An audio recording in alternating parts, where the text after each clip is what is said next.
Hello. Today I am looking at the final chapter of Nehemiah. Wow, this book went really fast for me. But anyway, it was a really good book. And this last chapter of Nehemiah, chapter 13, is probably one of my favorite chapters in the whole entire Bible. It is just so awesome to see a courageous warrior of a leader stand up and clean house, because that's essentially what he does in God's house during this chapter. And it's just awesome because, we don't see this today. We see a lot of cowardice, we see a lot of compromise, we see a lot of complacency when things are wrong among God's people and in God's church.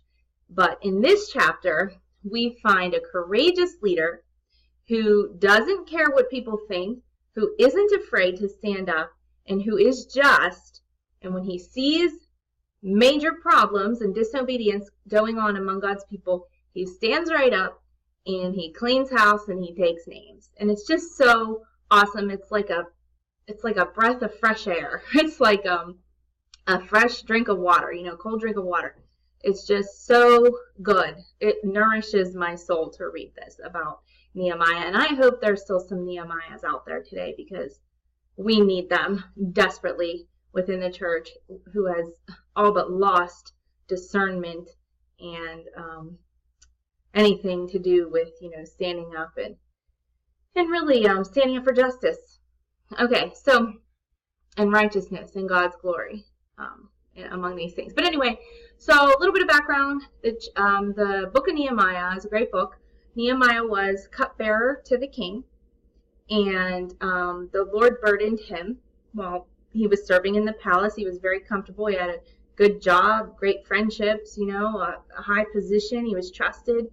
But the Lord burdened him to go to his people in Jerusalem, because he knew that they needed help. He knew that they were in a bad way. And God just gave him this burden to go and to be the one to go and help. So he asked his king for leave, and the king graciously granted him leave, gave him what he needed, gave him, horses, gave him supplies, and allowed him to leave, and with the promise of returning when he was finished. So Nehemiah completed his project valiantly, and despite much opposition, he led the people well, and then he returned back to his king, as he said he would. So about 20 years passed from the time that he finished the building of the wall and repopulating Jerusalem, until he comes back to Jerusalem. He finishes the wall and the project, and then he goes back to his king as he had promised. So now in this final chapter, we're seeing years later when Nehemiah comes back to kind of check up on his people, see how everything's going. He's checking back up with them, and I think it's about 20 years after the completion of his project. So here he comes.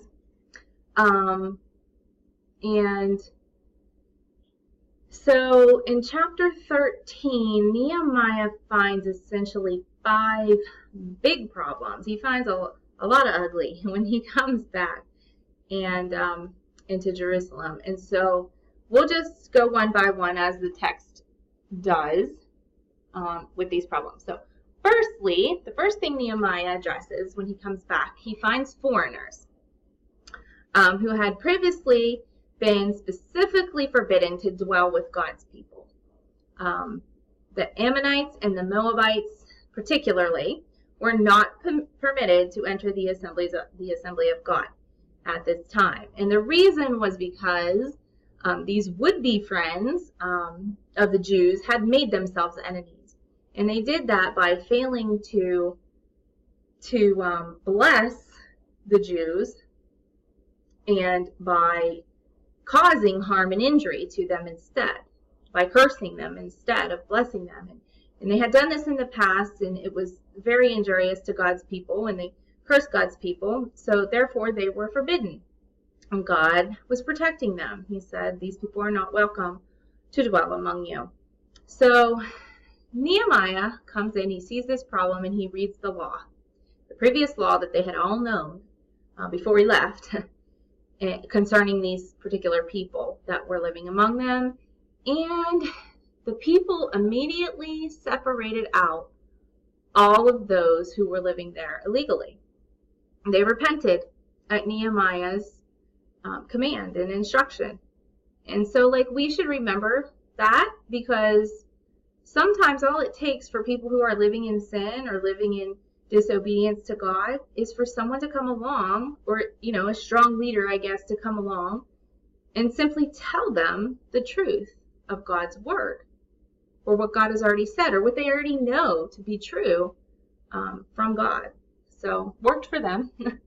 So, next, Nehemiah finds that a particular one of these Ammonites, or foreigners, Tobiah, who also happened to be one of there were like a little trio of 3 guys who really did some damage and tried to really oppose him when he was building the wall. They just had all kinds of schemes built against him. This Tobiah, who was a fierce enemy during the wall building, was now living in the temple and living in Jerusalem and keeping the tithes of wine, grain, and oil that were supposed to be distributed, you know, out to the priests and the ministers and Levites that were working in the temple.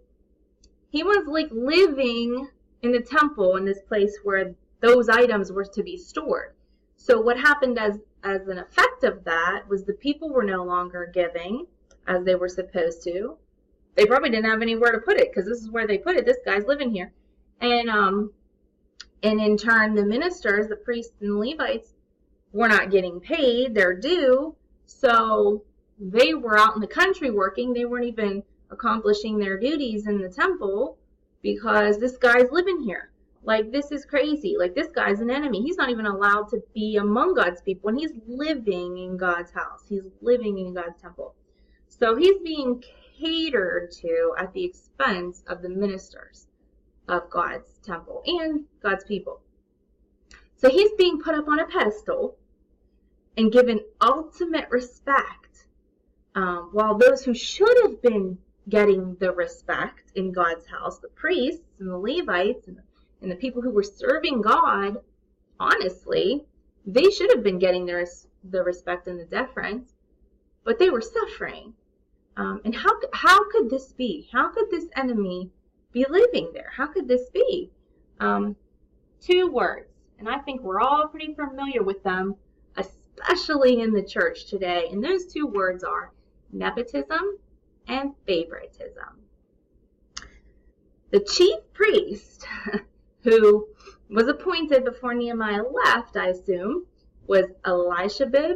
I don't know how to say his name. Elishib? I don't know. He was related to this enemy, Tobiah, by marriage and by close friendship. So, the chief priest, also known as the guy in charge at the temple, was placing his own personal agenda, his own personal relationships, and happiness, I guess, above the good of God's people, above glorifying God. Do you know any church leaders like this? I do. What an absolute disgrace this is. This is terrible, right? So Nehemiah sees this, and, you know, of course, Nehemiah wasn't here. He wasn't in Jerusalem when this guy moved in to God's house. This enemy buddy moves in, and that's the only reason that they got away with this. You know, so, like, isn't it funny how cowards will sneakily kill, steal, and destroy, gossip, slander, all of the above, malign, discredit, all those things, when no one's looking, when no one who's righteously just overseeing is looking, or maybe they're not there, right? So this is what's happening. But notice what Nehemiah does. This is great. Like, I love this. Like, this guy's not scared. Look what Nehemiah does. Let's just look at this. It's at Nehemiah chapter 13, verse 8. It says, "And I was very angry." This is Nehemiah talking. "I was very angry, and I threw all the household furniture of Tobiah out of the chamber. Then I gave orders, and they cleansed the chambers, and I brought back there the vessels of the house of God with the grain offering and the frankincense." He throws his furniture outside. Like, he throws the dude out. He's not even home. He's like, you know what? No. He's not coming to get his stuff. Like, nothing like that's happening. I'm throwing it out, and I'm putting the rightful things back into this place, which was, of course, the tithe. So, of course, the text says Nehemiah was very angry, and he was righteously angry. This was disgraceful to let favoritism and nepotism of, someone high up in authority in the church take precedence over the goodwill of the people of God, the needs of the people of God, the provision for the people of God. That's horrible and disgraceful, and it happens every day in this country. So don't let anyone ever tell you that the Bible's not relevant, because it surely is. So Nehemiah is very angry, and he literally takes all this guy's stuff and throws it outside, and rightly so. That's awesome. That's great. So he then proceeds to clean the chamber and purify it from top to bottom and replace the rightful things into it. So good job, Nehemiah. Notice how Nehemiah is not one bit afraid of what anyone thinks. He's not afraid of offending Tobiah. He's not afraid of the chief priest's reaction or how he feels about this. This is this guy's buddy. This is his best friend. And, the chief priest is the chief priest. He's got some authority, but Nehemiah doesn't care. He's not there to make friends and, appease people or people please. He's there to do what's right and to fight for the honor of God and God's people, and that is all. So this is what he does. And his only concern is the safety and security and help of God's people in God's house. So Nehemiah's attitude, as we see here, is just let the cards fall where they will. What's right is right, and I am going to do everything within my power to stand up and do what's right. That's courageous leadership. That's good leadership. That's a leader that I can follow. That's a leader that I want to be, right? So, thirdly, the next thing Nehemiah finds, or addresses, I should say, is related to this second problem, which I already spoke about some. Because Tobiah was living in the temple illegally, wrongfully, whatever, in the place where the tithe was to be stored, these things were not being properly distributed to the ministers in the house of God. They were to get their due from the tithe. That's how they, got their oil and their grain, from what the people gave, and that was how it was set up. So because they weren't being given their due or being paid in some way, this in turn caused the priests and Levites to go back out into the country and farm and work, because they weren't getting their due there. So they were leaving their ministries because of this problem. And the people apparently weren't really able to give because there was nowhere to really store the tithe. So they were kind of getting off the hook. Well, I guess we just won't pay our tithe. There's no one there anyway to give it to because they've all left. So everybody was basically just kind of forsaking this giving process and all that went along with because of Tobiah and this nepotism and favoritism. So Nehemiah addresses the leaders about this problem. He doesn't go to the people and be like, why aren't you paying your tithes? And he doesn't go like to anyone else. He goes to the leaders, and he says, the text says, he confronted the officials and said, why is the house of God forsaken? The chief priest had forsaken the temple to his friend, just to honor and respect and give deference to his friend above God and above God's people. So he had forsaken the temple, the people had forsaken their giving, and the ministers had forsaken their duties. So Nehemiah comes in, he's like, why is the temple forsaken, guys? Like, you're in charge. Like, what's happening here? And so Nehemiah brings the ministers back immediately to their places in the temple, and he commands the people to pay their due, pay their tithes. So they repented. this is great. Like, they repented and they obeyed. Nehemiah simply said to God, remember me, as he had so often done in the past. So, Nehemiah's not looking for accolades or rewards or whatever, pats on the back. He's not looking for anything like that. He just wants God to just remember, look, God, I am doing your work, so just please remember me. Remember me, and remember what I'm doing here on earth for you. Because, his eye was to the Lord. It wasn't to the earthly things. So we should all just remember, be like Nehemiah. Like, he wasn't looking for his own personal advancement in any of this, which also made him a great leader. Okay, so he corrects that issue as well. And then the fourth issue Nehemiah finds is that the people were grossly violating the Sabbath, something that they had solemnly promised and covenanted with God not to do. So they knew this. I mean, all the Jews knew that the Sabbath was holy and they were not to work and not violate the Sabbath, but they were all doing this. The people were treading the winepress. They were loading the donkeys with their goods. They were buying and selling wares, and they had people coming in from neighboring places to sell and buy and sell with them on the Sabbath. And this was bad. This was very bad according to God's law. They knew that, but they were disobeying. So once again, Nehemiah sees this. He doesn't ignore it. He doesn't pretend it's not happening. He doesn't shrug his shoulders and say, oh, well, they're just people. It's going to happen. No. Nehemiah sees the problem. He addresses it. He confronts the people bluntly, just like that. Like, he confronts the officials about the other issue. He confronts the people about this issue.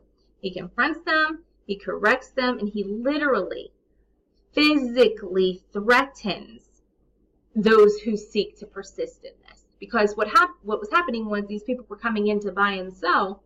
So when Nehemiah shuts the gates and says, no more, not on the Sabbath, we're going to shut the gates. I'm going to take some men that I trust to guard the gates so that this can't be happening.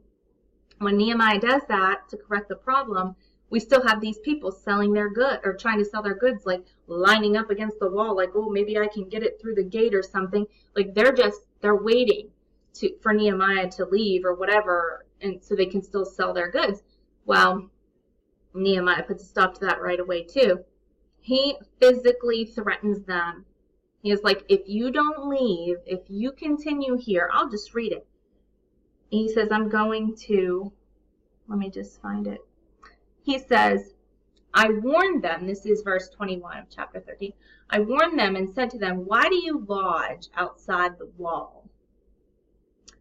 If you do so again, I will lay hands on you. How do you like that? I will lay hands on you. If you don't leave, I'm going to kick your butt. Like, you better get out of here. Now, this is a leader I can follow. This guy is jealous for the safety and protection and obedience of God's people. That's the kind of leader we need in church. So he concludes his name-taking house cleaning by asking God once again to just simply remember him. This time he asks God to remember him with mercy because he's extremely righteously, though, angry. And anytime we're angry, we do look to God for more mercy because anger is something that, if not controlled, can get out of hand. Even when we're mad about the right things, we can become increasingly angry. So, he asks God for mercy, probably for anywhere where he had become unrighteously angry over all of these issues. So that shows character on his part as well. And lastly, our last issue that Nehemiah finds and addresses is the serious issue of intermarriage with foreigners among God's people. This had been strictly forbidden, and all the people knew it to be so when they married foreigners. So we have all these people married to foreigners, and the reason for God not wanting this was because he knew that other tribes and other peoples would lead them away from him, because they had other gods and they had false gods and they had pagan religions, and all of those things would lead them away from him. It's the same reason in the New Testament that we're told not to be unequally yoked with unbelievers. You know, if you marry an unbeliever as a believer, that's a sin. And the reason is because God is protecting you. He knows you're going to have a very difficult life if you marry someone who does not believe in him when you do. So it was the same principle then, but they knew they had been forbidden to marry foreigners, but they did it anyway. And as a result, their children didn't even know their language, didn't even know the native language of the Jews. They only knew these foreign languages. So this was a problem.